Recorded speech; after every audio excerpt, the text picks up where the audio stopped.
Pagi ini izinkan saya memberikan update bagaimana status sayembara menunjukkan ijazah SMA atau sederajat dari Mas Gibran. Banyak yang ingin menyumbangkan dananya, ada yang ingin menyumbang 1 miliar, ada yang ingin mewakafkan tanah seluas sekian hektar bernilai 700 juta rupiah. Yang sudah saya verifikasi nilainya sekarang adalah 350 juta 50 ribu rupiah. Sudah naik lebih dari 350%. Sampai sekarang tidak ada satupun yang siap menjadi peserta. Sebenarnya yang paling bisa menunjukkan adalah Mas Gibran sendiri. Kenapa ini penting? Karena Undang-Undang Pemilu pasal 169 huruf R mengatakan syarat menjadi wakil presiden itu pendidikannya adalah SMA atau sederajat. Jika tidak memenuhi syarat itu, pasal 7A Undang-Undang Dasar 45 berlaku. Tidak lagi memenuhi syarat sebagai wakil presiden. Artinya pasal 8 berlaku bahwa beliau bisa berhenti, mundur, atau diberhentikan, dimakzulkan. Mas Wapres, jangan kelihatan galau, tunjukkan saja ijazah SMA atau sederajatnya. Sehingga hari kemerdekaan kita memang bermakna karena kita menjaga etika. Pagi ini kembali kita mempertajam persoalan tentang keberadaan ijazah SMA atau sederajat dari Mas Wapres. Kenapa? Karena sebenarnya itulah salah satu syarat untuk maju sebagai calon wakil presiden. Kalau tidak ada, lagi-lagi berarti tidak memenuhi syarat dan sebaiknya mundur daripada dimundurkan. Setelah saya mengadvokasi isu ini, pasti banyak bermunculan kelompok buzzer, termul yang tidak setuju. Argumentasinya, ya begitulah. Itulah risiko mengatakan kebenaran di Republik anti kritik. Republik Londo Ireng. Tetapi saya yakin kita tetap harus terus maju berjuang menyampaikan satu ayat apapun risikonya. Saya sering kutip pernyataan Mas Novel Baswedan, takut tidak memperpanjang umur, berani tidak memperpendek umur. Ada yang bilang Prabowo harus pecat Gibran. Eits, tunggu dulu. Emangnya presiden bisa langsung pecat wakil presiden? Jawabannya tidak. Coba buka Undang-Undang Dasar 1945 pasal 7A. Wakil presiden hanya bisa diberhentikan kalau terbukti melakukan pengkhianatan terhadap negara, korupsi, penyuapan, tindak pidana berat lainnya, perbuatan tercela, atau tidak lagi memenuhi syarat sebagai wakil presiden. Belum selesai. Pasal 7B juga mengatur prosesnya harus lewat DPR, diperiksa Mahkamah Konstitusi, lalu diputuskan oleh MPR. Artinya apa guys? Surat terbuka bukan surat pemecatan, opini bukan putusan hukum. Jadi kalau ada yang menggiring opini seolah presiden tinggal bilang Gibran dipecat, maaf, itu bukan cara kerja konstitusi Indonesia. Silakan berbeda pendapat, silakan mengkritik, tapi jangan sampai opini mengalahkan fakta. Dengan memohon ridho Tuhan Yang Maha Kuasa, dengan ini saya kukuhkan pasukan pengibar bendera pusaka tingkat pusat tahun 2026 yang akan bertugas di Istana Merdeka pada tanggal 17 Agustus tahun 2026. Semoga Tuhan Yang Maha Kuasa memberikan rahmat dan kemudahan dalam menjalankan tugas negara. Jakarta, 15 Agustus tahun 2026, Wakil Presiden Republik Indonesia Gibran Rakabuming.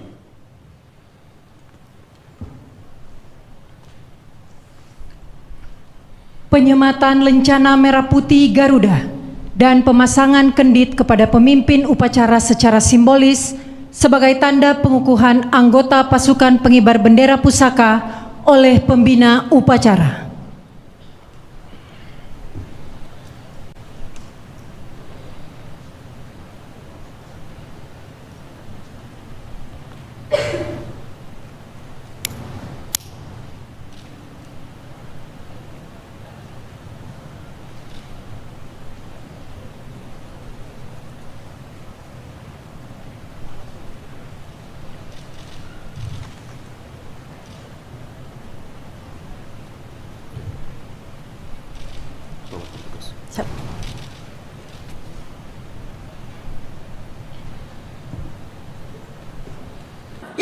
saya risau, yang lebih saya gelisah, yang lebih saya gundah adalah jika perjuangan kami itu berhenti hanya karena kalian diam, hanya karena kalian membisu, hanya karena kalian tidak mau peduli dengan apa yang kami lakukan.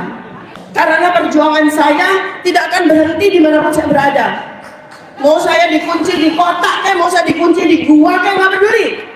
Karena saya yakin perjuangan saya insya Allah mendapatkan ridho Allah Subhanahu Wa Taala, dan selalu ada jalan bagi lanjutan perjuangan ini. Yang saya khawatirkan sekali lagi adalah rakyat Indonesia.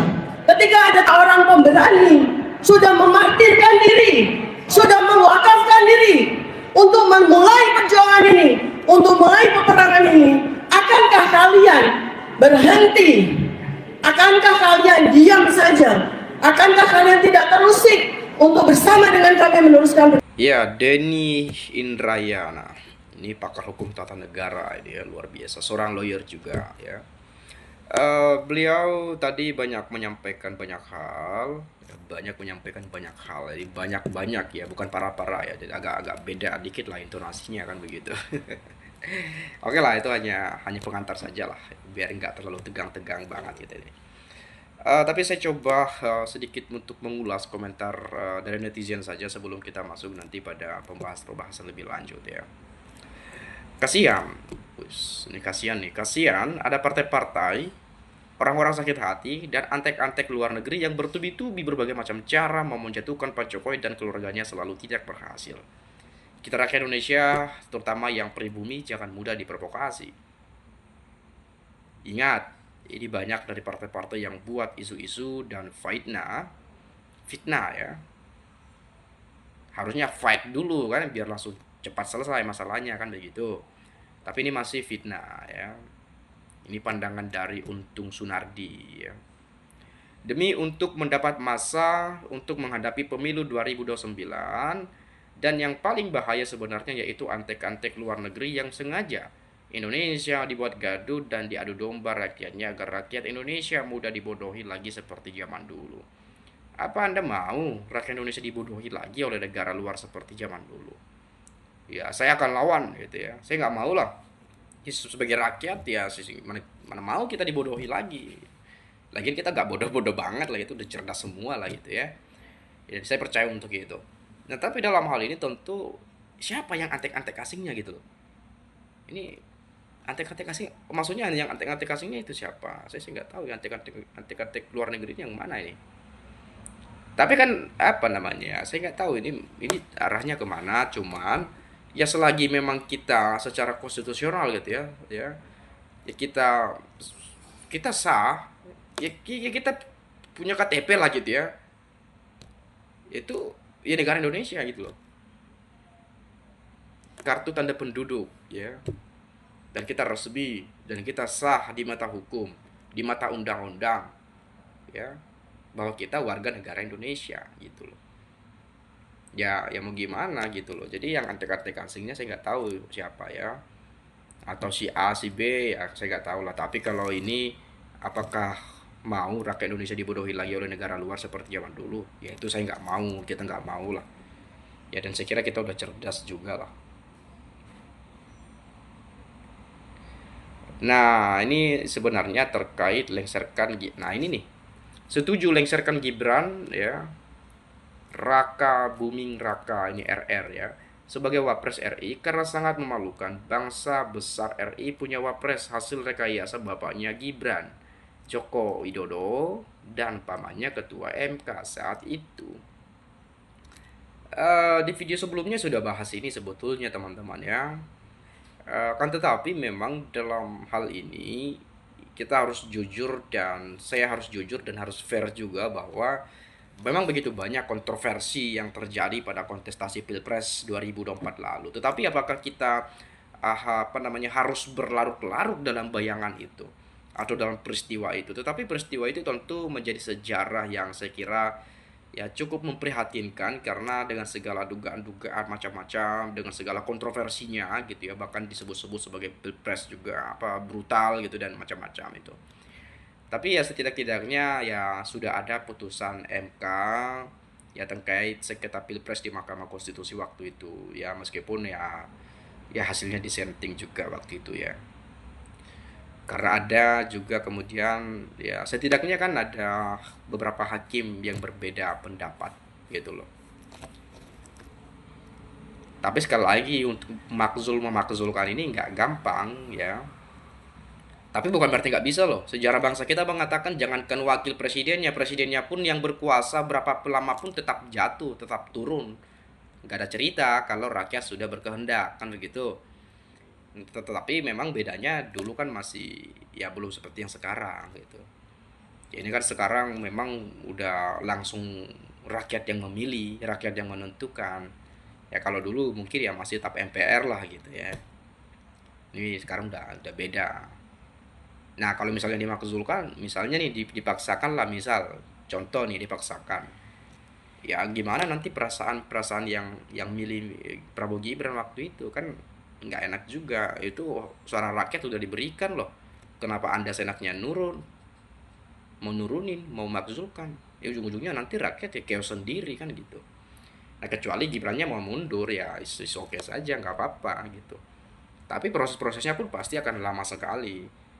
Ya, padahal ini bentar lagi 2029 kan, ini 2006 Agustus 2007 ya, kurang lebih 2,5 tahun lagi lah ya. Ya tunggu saja lah, sabar lah. Nanti Gibran kalau maju jangan pilih kalau memang kita nggak ini ya. Cuman ya itu tadi ada juga gugatan soal ijazah ya, atau soal macam-macam. Artinya tunggu dibuktikan lah dulu misalnya Gibran ini tidak lagi memenuhi syarat sebagai wakil presiden, sehingga harus dimakzulkan, sehingga harus dilakukan pergantian. Ya mungkin itu bisa saja. Atau barangkali secara legitimasi mungkin ya mau oke saja misalnya, tapi ya tergantung itu tadi, nggak gampang, nggak mudah. Bahkan usulan Purnawirawan pun telah berkirim surat ke DPR, tetap aja kan. Satu sih misalnya kalau DPR untuk membahas itu, untuk betul-betul menyetujui itu, ya Pak Presiden lah.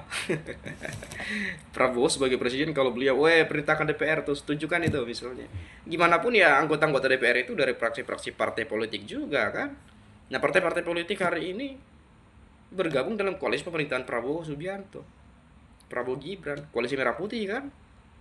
Nah itu kuncinya tuh. Menurut pandangan saya sih gitu ya.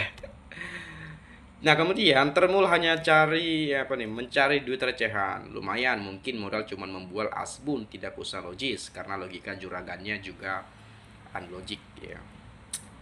Mundur saja Bran, jangan tiru-tiru bapakmu Pak Jokowi. Ya kalau mundur oke gitu ya. Tapi kalau saya sih ya, kalau daripada daripada makzulkan, capek desak-desak gitu ya, padahal kalaupun nanti prosesnya diproses berapa tahun misalnya, padahal 2029 bentar lagi kan gitu. Ya capek juga gitu ya. Mending ini aja desak aja misalnya janji kampanye gitu. Janji kampanye si Gibran tadi. Kan berjanji tuh kemarin tuh waktu kampanye menciptakan 19 juta lapangan kerja kan gitu. Nah tanyakan dulu pada Gibran, Gibran, lu sebagai wapres janji kampanye lu mana? Udah terwujud nggak?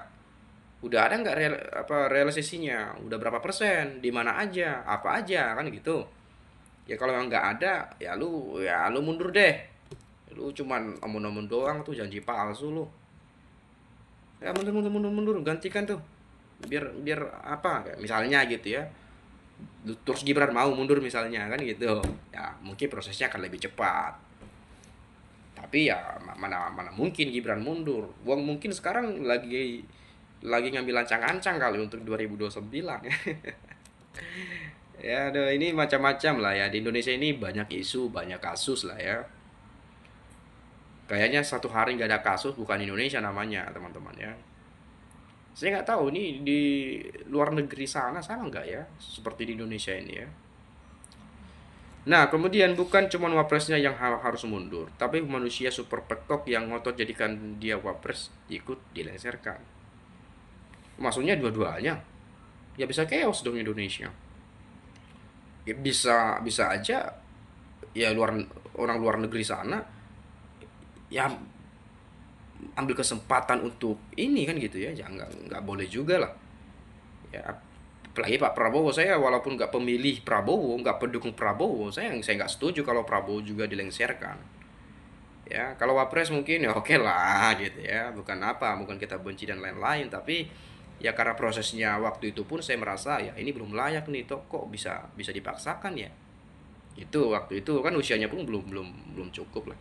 Mungkin secara pengalaman soal politik global, soal ya macam-macam itu mungkin ya Gibran masih perlu banyak belajar lah. Ya Pak Jokowi juga bilang itu kok waktu tahun 2023 kemarin ya. Masih harus banyak belajar, harus ini harus itu. Tapi tetap aja ya mau gimana kan, ya Pak Jokowi pun di satu sisi ya anaknya mau maju, ya nggak mungkin juga sebagai orang tua nggak mendukung kan begitu. Ya makanya ya macam-macam lah waktu itu teman-teman prosesnya.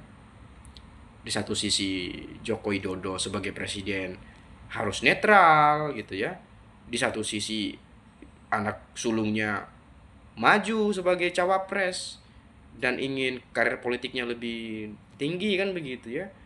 Gak didukung Bapak Durhaka kan gitu. Didukung nanti rakyat merasa saya nggak netral. Dukung aja deh. Mending rakyat merasa saya nggak netral daripada menjadi Bapak Durhaka kan. Kan kira-kira logikanya begitu ya.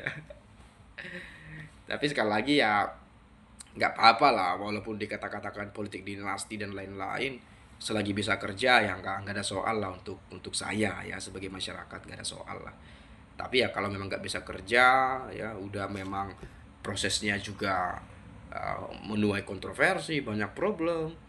Ketika udah jadi pun nggak bisa kerja, ya mau gimana, ya udahlah turunkan aja lah, atau enggak sadar diri deh, mundur deh ya, kalau memang apa kan gitu.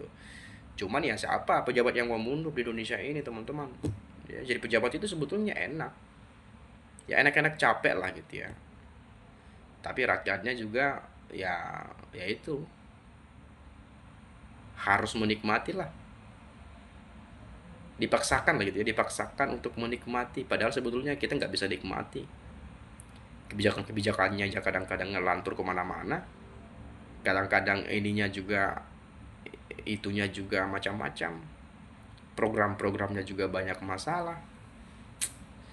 DPR juga sebagai Dewan Perwakilan Rakyat, rakyatnya minta RUU perampasan aset disahkan, kagak disasakan. Tetap aja ini prioritas dari 20 tahun yang lalu, tetap aja diprioritaskan, tapi nggak kelar-kelar.